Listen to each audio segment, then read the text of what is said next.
No drop dumbbell iron cross, not to be confused with the ring variant of the iron cross, nor is it going to be the more traditional variant where your arms are coming up in one position, coming forward and coming down, and coming back up, coming out and coming down. We're taking the concentric component out of this equation. So once you come into position, the muscle fibers shorten to a particular length, and then we're holding that tension as we move through this position. The objective here is more strength and stability than raw mass, although you will notice as you progress through this exercise for long enough, there will be a development of some additional hypertrophy.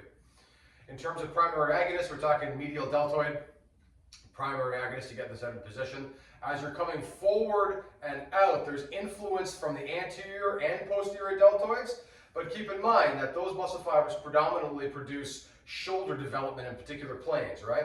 So when we're closing in, we're actually engaging more of the pectoralis. That's the muscle fiber that does this lateral to center adduction of the humerus, right?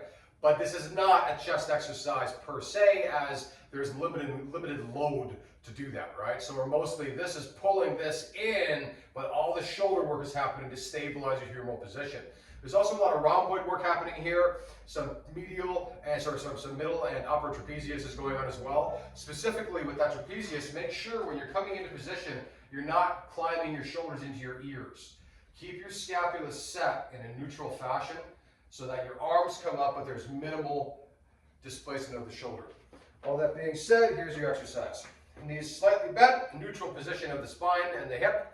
Scapula set on the exhale, coming up. Turn your thumbs slightly above your pinky, right? So we're slightly rotated, slightly rotated. We want that to open up the acromial capsule. If we come up and we do not do that, there's too much of a tendency to roll the shoulders in, and that cuts off this capsule, puts pressure on nerve clusters and tendinous insertion, specifically the biceps long head tendon, which I don't like, so don't do that. Slight turn out, coming up, and now exhale, close in, inhale, open. Exhale, close, inhale, open. 2, exhale, close, inhale, open. 3, just like so. Slow, controlled movement. You need not touch the weights in front. It's a bad habit that I have, but it's not a requirement by any means. Make sure when you're in this position and you're swinging your arms back and forth, you're not going to be displacing your weight, right? We don't want to be swinging back and forth.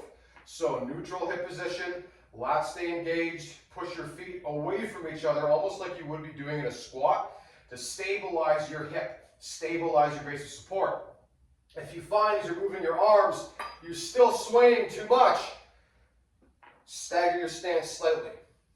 Not too much, just enough to give a bit of an offset, but be careful of no twist of the hips. If you do that, I would suggest then that you stagger on each successive set as well. Other options include, standing with your back against the wall, but you got big dumbbells in your hands and that might leave holes in the walls. You can do this in a seated position, although in my view that obviates a fairly large degree of the spinal stability component of this, so I do prefer the standing position. Remember, in terms of breathing, you're exhaling as you close, inhaling as you open. That is your no drop dumbbell iron cross.